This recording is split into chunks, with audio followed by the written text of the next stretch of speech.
Imagine trying to steal a mountain, not a hill, not a hunting ground, a 12,000-foot volcano capped in snow, visible from 100 miles away. You couldn't move it, you couldn't hide it. So how do you steal something that big? You don't send an army, you send a pencil. That's exactly what happened to one of the most sacred places in the Pacific Northwest. And the strangest part? The theft wasn't discovered by lawyers or soldiers or spies. It was discovered because of a filing mistake. One letter, filed under the wrong name, sent an entire mountain into legal limbo for over 75 years. This is the story of the Yakama Nation, a confederation of 14 distinct tribes and bands who have lived along the Columbia River Plateau since long before the United States existed. To them, the mountain wasn't just scenery, it was family. They call it Pahto. Americans call it Mount Adams. And for the Yakama, it's one of 5 sacred peaks they consider their 5 sisters. A living part of who they are. Here's what makes this story so rare. There are 574 federally recognized tribes in the United States today. Almost none of them have ever gotten back land the government took from them, let alone gotten a sitting U.S. president to personally admit the government was wrong. The Yakama did. They took on the entire American mapping system. They uncovered a cover-up that had been buried in a government archive for decades, and in the end, they forced the President of the United States to sign an order returning their mountain, in one of the rarest legal moves in American history. But here's the surprising part. This whole saga started with something almost laughably small. Not a battle, not a court case. A clerk sitting at a desk in Washington, D.C., filing away a piece of paper in the wrong drawer. That one mistake would end up costing the Yakama over 100,000 acres of their homeland. It would take 3 generations of elders repeating the same story over and over, while the government called them liars. And it would take a stroke of luck decades later to finally prove they had been telling the truth the entire time. So how did a filing error turn into one of the most dramatic land disputes in American history? And how did the Yakama manage to win? It starts in 1855 at a council meeting that was supposed to settle everything peacefully. It didn't. In the spring of 1855, thousands of native people gathered at a place called Walla Walla. Territorial Governor Isaac Stevens had called together tribes from across the region for something the U.S. government called a council. In reality, it was a negotiation over land, and the terms were not exactly fair. The Yakama and the other tribes present were being asked to give up an enormous amount of territory. We're talking about roughly 10 million acres. That's an area bigger than the state of Maryland. In exchange, they would keep a reservation of about 1.2 million acres, land they were promised would remain theirs forever. Here's where it gets interesting. Buried in the treaty language was a very specific boundary line, and that line mattered more than anyone realized at the time. The treaty stated in plain and deliberate terms that the reservation boundary ran south of Mount Adams. Not north of it, not through it, south of it. That distinction placed the entire mountain Pahto firmly and unmistakably inside Yakama territory. This wasn't a vague gesture or a rough sketch. The negotiators drew an actual map. That map showed exactly where the line sat and exactly which side of it the sacred mountain fell on. For the Yakama, that map was proof. It matched the promise they had been given in person by government officials in front of witnesses. But that's not the whole story. That original map was sent off to Washington, D.C. to be filed with all the other treaty documents from that era. And this is where the story takes its strangest turn. A federal clerk, somewhere in the massive stack of paperwork flowing through the nation's capital, made an error that would echo for 3/4 of a century. Instead of filing the Yakama map under W for Washington, where the treaty territory actually was, or under Y for Yakama, the clerk filed it under M for Montana, a state that had absolutely nothing to do with this treaty. Think about how easy this kind of mistake was to make. There was no digital filing system, no searchable database, no backup copies stored on a server somewhere. Just physical paper moving through hand after hand, clerk after clerk, in a government bureaucracy handling treaties for dozens of tribes across an entire continent. One tired employee, one wrong drawer.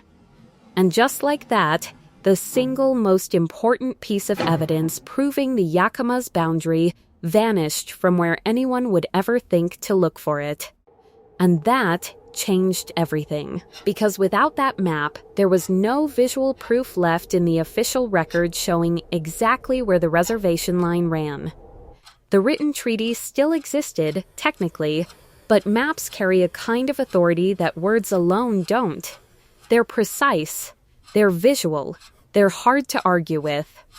Now, imagine you're a settler, or a timber company, eyeing the thick, valuable forests around Mount Adams a few decades later. And imagine you discover that the one document that could stop you from claiming that land has simply disappeared. That's not a coincidence waiting to happen. That's an opportunity. And in 1890, someone was about to take it. By 1890, the Pacific Northwest was changing fast. Railroads were expanding, towns were growing, and timber companies had their eyes locked on one thing: the dense, old-growth forests covering the slopes of the Cascade Mountains, including the thick woodlands surrounding Mount Adams. There was a problem, though. That land belonged to the Yakama Reservation. At least, it was supposed to. The government sent a surveyor named George Schwartz to officially mark out the reservation's boundaries once and for all. This should have been simple. Go back to the original treaty documents. Find the map. Trace the line exactly as it was drawn in 1855. But remember, that map wasn't sitting in Washington where it belonged. It was buried under M for Montana, completely unavailable to anyone working this case. So what did Schwartz do? Here's the surprising part. Instead of tracking down the missing documentation or carefully following the actual treaty language describing the boundary running south of the mountain, Schwartz simply drew a new line. A straight, arbitrary line across the map, one that conveniently ignored the mountain's true position entirely. This single decision sliced off approximately 121,000 acres from the Yakama Reservation. That chunk of land became known as Tract D, and sitting right in the middle of it was Mount Adams itself. The sacred peak the treaty had specifically protected 35 years earlier. Let that sink in for a moment. A surveyor, working without the correct records, redrew a legally binding boundary and, in doing so, erased a mountain from a nation's homeland. The Yakama protested immediately. They knew their history. Their elders had walked this land for generations and knew exactly where the true boundary sat. But protests from a native nation, in the eyes of the federal government at that time, carried very little weight compared to an official government survey, however flawed that survey actually was. And then the situation got worse. In 1907, President Theodore Roosevelt took Tract D, the very same stolen slice of land containing Mount Adams, and folded it into a newly created national forest.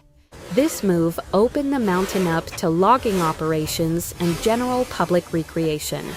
Overnight, land the Yakama had defended for over half a century became just another piece of federal forest, available for anyone to use. The government's official position was blunt, and it was false.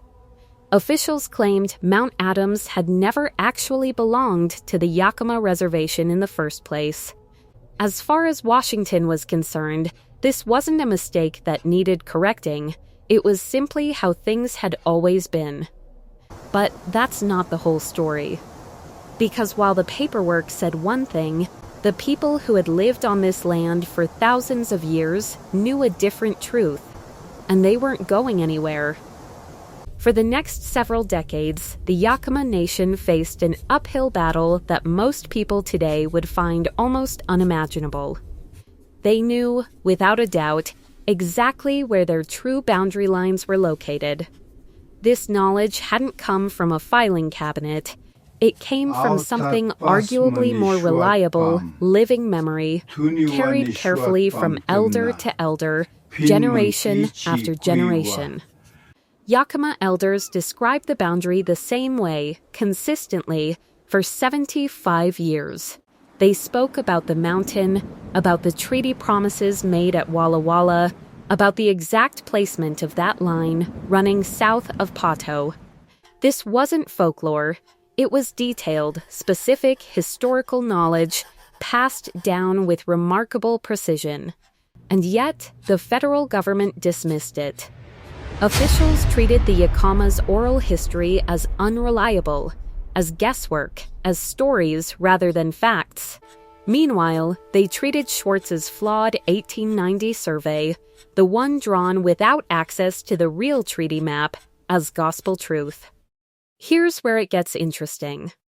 Around 1930, almost by accident, an employee working in the Office of Indian Affairs stumbled across an old, unfamiliar document tucked away in the Montana archives. It was the missing 1855 treaty map, the one that had vanished decades earlier under a simple filing error. It had been sitting there the entire time, technically in the system, just filed under a state it had nothing to do with. This discovery was massive. But finding the map wasn't enough on its own.